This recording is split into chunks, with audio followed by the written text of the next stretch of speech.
Fala pessoal, aqui é o professor José Elias. Na aula de hoje a gente vai falar um pouco sobre a regra de 3. O que é a regra de 3? A regra de 3 é uma ferramenta muito importante da matemática que a gente utiliza para encontrar a proporção de grandezas. Mas o que são essas grandezas? Na matemática e também na física, grandeza é tudo aquilo que a gente consegue medir, tudo aquilo que a gente consegue mensurar em um número. Por exemplo, o tempo, a distância, a quantidade de pessoas, tudo isso a gente considera grandezas, porque a gente consegue mensurar em um número. Na regra de 3, a gente vai verificar essas grandezas, e sempre que a gente estiver trabalhando com grandezas vai ter uma que a gente não vai saber, que é a nossa incógnita. E a gente utiliza a regra de 3 para encontrar ela. Nesse vídeo, a gente vai falar especificamente da regra de 3 simples. O que é a regra de 3 simples? Na regra de 3 simples, a gente está trabalhando apenas com duas grandezas. Mais pra frente, a gente vai ter uma aula sobre a regra de 3 composta, onde a gente trabalha com mais de 3 grandezas, 3 ou mais grandezas. Mas então, como que funciona a regra de 3 simples? Na regra de 3 simples, antes de a gente calcular, a gente sempre tem que verificar se é diretamente ou inversamente proporcional.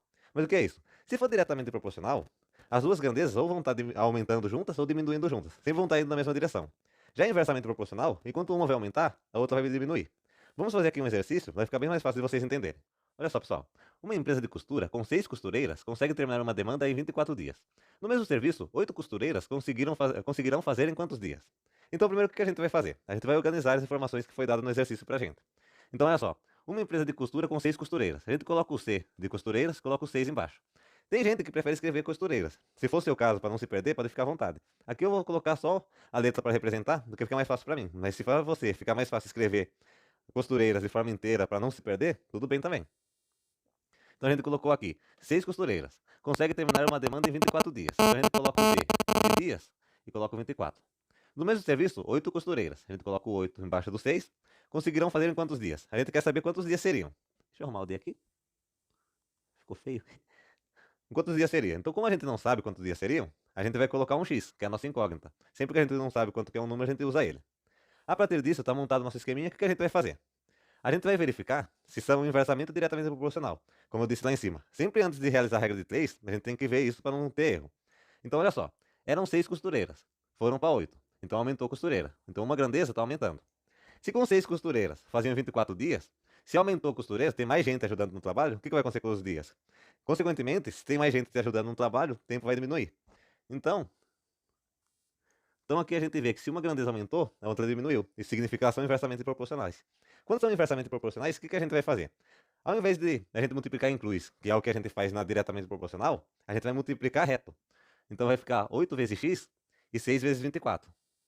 8 vezes x vai ser 8x, igual a 6 vezes 24. 6 vezes 24, a gente vai fazer aqui no cantinho. 24 vezes 6. 6 vezes 4 é 24. 6 vezes 2 é 12. Mais 2 é 14. Então vai ficar 144. A gente coloca aqui 8x é igual a 144. 144. Vamos apagar esses números que estão aqui embaixo para não atrapalhar a gente. E agora o que a gente vai fazer? O 8 está desse lado multiplicando o x. A gente vai passar ele para o lado de lá dividindo. Sempre que a gente passa do lado de lado igual, a gente inverte a operação que ele está fazendo. Então, se ele está multiplicando, ele passa dividindo. Se ele estivesse dividindo, a gente passa multiplicando. Assim, se ele for um número positivo, a gente estiver somando, a gente passa para lá subtraindo. Mas isso em outra aula a gente vamos ver. Aqui eu só estou refrescando sua memória. Então, olha só. X é igual a 144 dividido por 8. O que a gente faz agora? A gente vai fazer aqui no cantinho, para não se confundir. 144 dividido por 8. Na tabuada do 8, não tem nenhum número que chega perto do 14, a não ser o 8. Então vai ser 1, aqui vai ser 8. 8 para 14, 14 menos 8 é igual a 6. A gente desce esse 4, fica 64. Na tabuada do 8, 8 vezes 8 é igual a 64. Então vai ficar 18 aqui, e aqui matou. Então, o nosso x vai ser igual a 18. E o que é esse 18? A gente queria saber quantos dias iriam demorar para 8 costureiras fazer o serviço, que antes 6 costureiras demoravam 24 dias. Aqui a gente verificou que vão ser então 18 dias que vão ser necessários. Agora a gente vai fazer outro exercício para fixar bem o conhecimento, tudo bem? Vamos lá então. 15 peças jeans foram colocadas em uma balança e foi obtido o valor de 5.000 gramas. Se 60 peças forem colocadas, qual será seu peso em quilos? Primeiro, pessoal, antes de a gente começar a organizar aqui as informações para fazer a regra de 3, o que a gente tem que se atentar?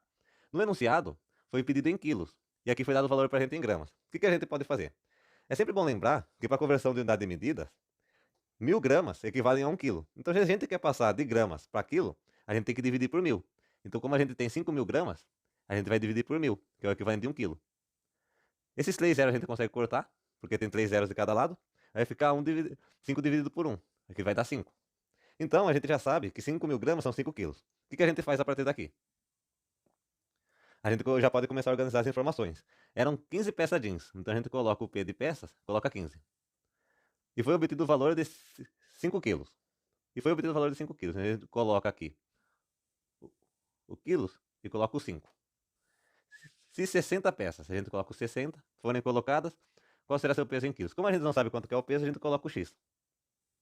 Depois disso, o que a gente tem que fazer? A gente tem que verificar se é diretamente ou inversamente proporcional. Então vamos lá. Ó. Eram 15 peças, agora são 60. Aumentou as peças de jeans. Se eram 15 e pesavam 5 quilos, quanto que vai pesar agora?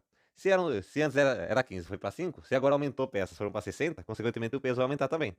Então as duas estão aumentando. Se as duas estão aumentando, é diretamente proporcional. O que a gente faz? A gente tem que multiplicar e incluir. Então vai ser 15 vezes x e 60 vezes 5. Então vai ficar 15 vezes x é 15x igual a 60 vezes 5. 60 vezes 5, a gente vai fazer aqui no cantinho. Ó. 5 vezes 0 é 0. 5 vezes 6 é 30. Então vai ficar 15x é igual a 300. Depois disso que a gente vai fazer. Olha só, o 15 está do lado de cá multiplicando o x. A gente vai passar para lá dividindo 300. Então vai ficar 300 dividido por 15. 300 dividido por 15, a gente vai fazer aqui no cantinho para você ver. Ó. 300 dividido por 15. Na tabuada do 15, 15 vezes 1 é 15. 15 vezes 2 é 30. Então a gente coloca o 2 aqui. 30 menos 30 é 0. Esse 0 que sobrou, a gente joga aqui junto com o 2. Então vai ficar 20. Então o nosso x vai ser igual a 20. E o que é esse 20? A gente queria saber quantos quilos iam ser 60 peças de jeans. Vão ser 20 quilos. A gente está com o peso em quilos, que a gente tinha convertido de gramas para quilos. Se a gente quiser voltar para gramas, o que a gente tem que fazer?